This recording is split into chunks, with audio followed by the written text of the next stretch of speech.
Well, the White Sox are going to lead today's conversation as Yeah. there was a lot of movement since we last talked to you.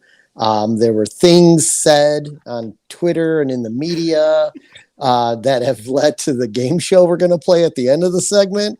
But I thought it was best to kind of do it in a sort of chronological I don't know order how because else you do it. It's hard to keep track. there's so much that happened. So let's start off with um, Garrett Crochet left a game with some elbow pain, and they thought he might need Tommy John surgery, and he was getting a second opinion.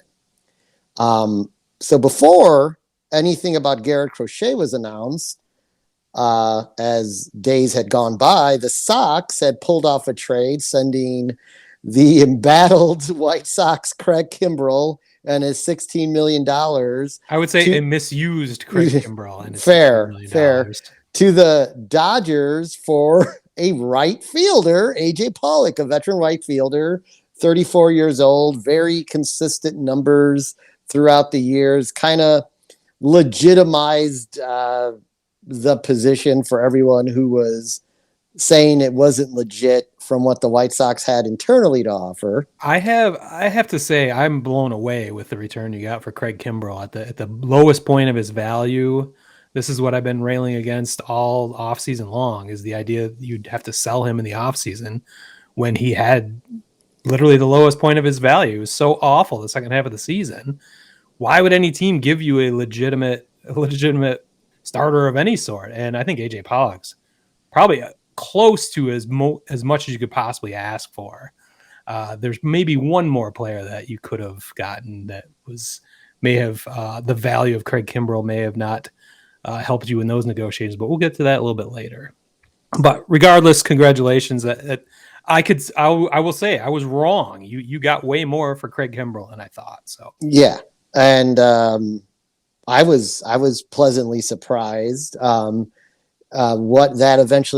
What we saw that do is Andrew Vaughn came back from that minor hip injury he had, and they used him as a DH basically exclusively as in the last week of spring training, the last 4 or 5 games he played. The lineup's kind of crazy when you look at it. Smitty kept saying about drafting White Sox. I'm gonna say this out loud. Your team's good. That's why they're getting drafted now.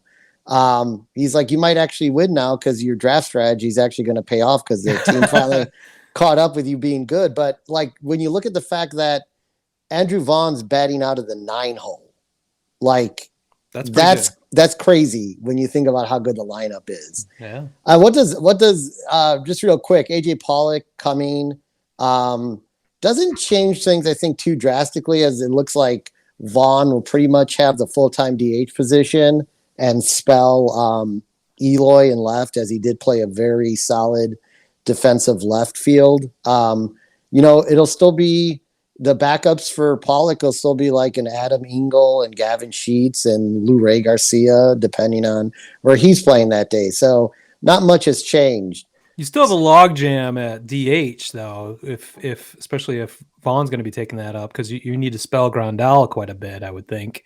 Yeah. But you still want his bat in the lineup. So, I mean, these are first world problems to have too many power bats in your lineup. I think it's okay to sit Andrew Vaughn for Yasmani Grandal, but call me crazy, but yeah, I think that'll be okay. But yeah, you're right. I mean, we have a lot of bats, and you wonder if they're still, you wonder when the next trade's going to happen, and which one of those highly touted prospect pieces would be part of it. Probably the trade deadline at this point. But anyway, so we trade away a bullpen piece, and then later that same day, a few hours later after that trade got finalized, it was officially announced that Garrett Crochet was going to have season-ending Tommy John surgery, which occurred on Tuesday successfully. Congratulations. But Dr. Andrews in Florida. So yeah. Wow. So how old is that guy, by the way? I'm surprised. I'm waiting for the botch surgery to happen. That's the thing. Eventually he's going to have the shaky hand at some point, you'd think, but apparently so far so good. Good luck to Crochet. That's a bummer of a story, but hey, we weren't done yet, because it wouldn't No, yeah, it wouldn't be a White Sox start to the season if there weren't some key contributors out. And Lance Lynn in what was going to be a tune-up game for what could have been possibly it was going to be between him and Giolito for opening day Yeah. starter. Tore a tendon, had a slight tear of a tendon in his knee. Probably 2-3 hours after I drafted him in our fucking fantasy league. Like Yeah, one time I go out on a limb for a White Sox and he fucking blows out his knee within hours. I Thanks a like it. lot. If there's any good thing about that, it's that. Turns out he's going to need surgery, so he's not going to be back until the middle of June or early July, or who knows? Maybe they, depending on how things are going, maybe he just comes back after the All-Star break if they can afford to do that.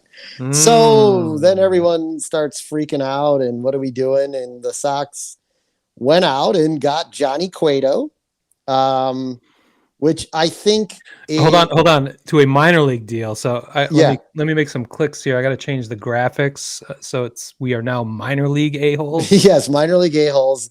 It was a minor league deal because of the fact he has to start out in AAA to build up arm strength, as he did not have any type of spring training. So how does that work? He gets prorated pay for he gets the more details have come out now. He does have a base of $3 million because the goal is he will be up on hopefully on the major league roster in a few weeks. So what does this mean?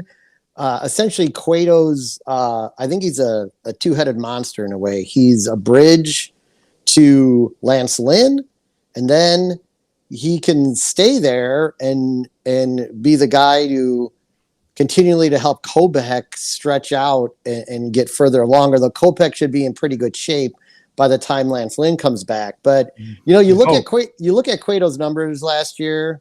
He had 22 starts, went 7-7, and averaged 5 1/3 innings last year for the Giants with 4.04 ERA or something like that, or 4.07. I mean that I will take that if he can pitch into the sixth. Doesn't have to finish it necessarily. Love for him to finish it, but if he's pitching into the sixth inning with an ERA under what is considered a quality start at 4.5 ERA is a quality start if you're doing the bare minimum.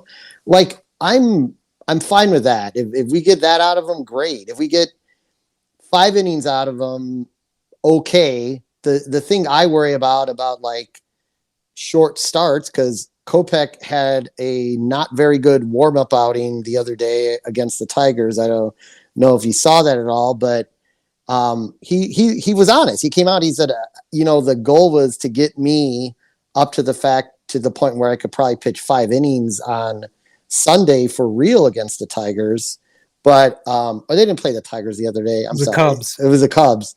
But instead, he's probably going to at most go for 4 innings that game. So that's the Sunday matchup, barring any rainouts or whatever. Yeah, so there might be some rain. So that might not even occur, but you're looking at then, you got your Rolando Lopez and your Vince Velasquez coming in. The Vinny Velasquez invasion. Yes, one of my favorite bands from the 80s. I'm going to work on that graphic for a t-shirt, I mean, they're definitely there to support Kopech until he gets stretched out enough, because he had a delayed start to spring with the COVID. So.